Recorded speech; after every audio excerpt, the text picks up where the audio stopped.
left her apartment to go visit, I think, her boyfriend. She jumped in her late model black Japanese sedan, four-door sedan, and started heading for the freeway. People can see on our website what happened to that car when she got just a few blocks from her house. This is a celebrated case now among people who follow our data. But suddenly, as she was going down the center lane of a three-lane road, her car was shoved to the right very suddenly, within a second or two. And it was so abrupt and so bizarre that within a block or maybe a half a block, she pulled off the roadway she was on. She got out of her car, and she surveyed the left-hand side of her car. And she was absolutely flabbergasted, George, by what she saw. Her car, the left side and left side only, was pressed in and convoluted in a most complex fashion. People can see the three photos of what that car looked like. The interesting thing about this case, Sam Moranto, the state director of Mutual UFO Network in Illinois, followed up on this case at my request and talked to the young woman, took some very good photographs, and initiated an investigation, sampled the paint chips, started a formal investigation. The long and the short of it is, about 2 months, maybe 3 months after the incident had occurred, specifically, I believe it was on the 16th of February, 2009, all of the evidence disappeared, I believe, on the same day. Somebody must have been very, very interested in that evidence, and somebody must have been very well funded, very well organized, and they must have realized the significance of that very interesting evidence that was taken. What a story. Stick around, Peter. We're going to take phone calls with you next. Peter Davenport with us from the National UFO Reporting Center. Well, next hour, investigative reporter Linda Moulton-Howe joins us with some incredible stories. Just get around the campfire, stay at home, lounge on the couch, stay in bed, be in your truck, wherever you are. Get ready for those stories. And when we come back with Peter Davenport, we'll chat with him about how he thinks the government is suppressing information, holding back from us, and then we'll take your phone calls on Coast to Coast AM. Peter, I'm glad we're taking phone calls with you. We haven't done that in a long time. What's your take on government? Are they holding back, and why? Yeah, that's the ultimate question, George, about the UFO phenomenon. And it is the one that causes me my greatest concern. I can, with great confidence, say that the U.S. government, certain people inside the U.S. government, are quite aware of the UFO phenomenon. And I can say that because of a telephone conversation I had and later an actual meeting on the East Coast with some people from the federal government who occupy positions of considerable responsibility in it, or they did back in 1997 when all this occurred. They called me from the East Coast, and this is an incident. This is a meeting that I have discussed, I think, a couple times on Coast in decades past. They called me from the East Coast and they said, Peter, we know who you are. We've heard you on Coast to Coast. We've seen you on television. We've been to your website. We've read every report that you've posted there, which back in 1997 wasn't that difficult to do. They said, you have posted information to your website that we are very interested in, but we cannot tell you why we are interested in it. This is April of 1997, late April. They said, we wonder if you could come to the East Coast and sit down with a group of us and talk about these cases and probably other subjects as well.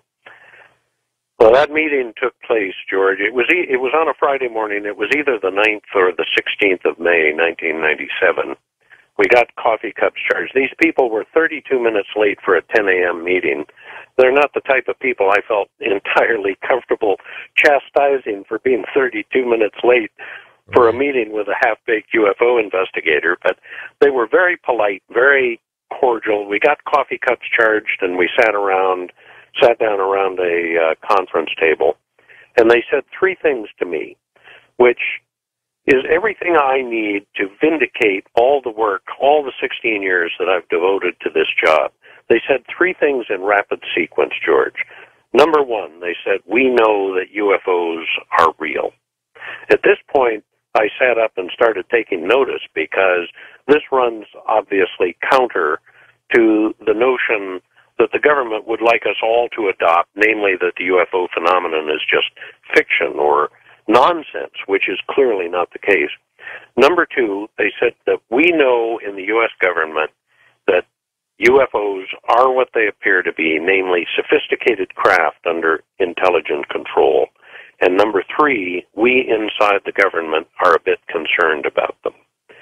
Well, I almost fell off my chair, but they then quickly went on to say, you have posted these reports to your website, and we would like you, in your own words, to tell us all you can about those sighting reports.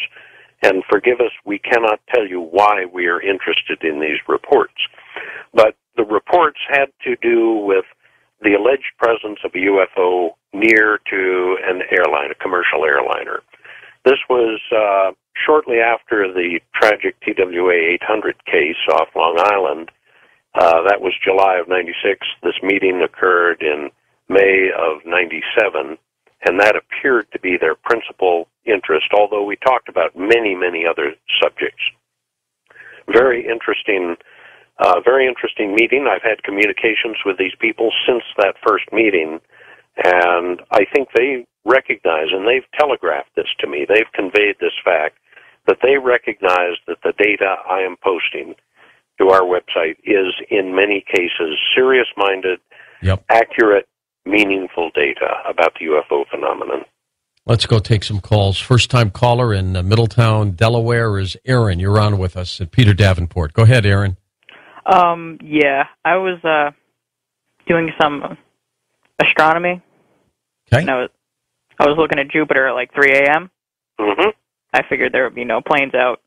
And I looked at the sky, I looked at Jupiter, and then I looked to the left, and there was a light going across. I thought it was a plane, so I watched it for a couple of seconds. And then it disappeared. Normally, after a plane turns off its lights, you can kind of see its shadow a bit. There was no shadow afterwards. I didn't see it for the rest of the night. Mm-hmm. Mm-hmm. Well, if I may comment, Aaron, thank you very much for the call, and thank you for being out at night looking at the night sky. You probably are quite familiar with the night sky. You're one of the few people who knows that Jupiter comes up over the eastern horizon about 11 p.m. or midnight. I compliment you for that. But there are many, many lights in the night sky. Are you familiar with satellites? First question. Yeah, I was thinking it was a satellite, too.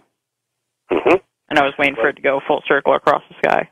You bet. It may well have been. The fact that it disappeared, if it was coursing to the east and it disappeared from sight, that is similar to many, many, many reports that I take traditionally.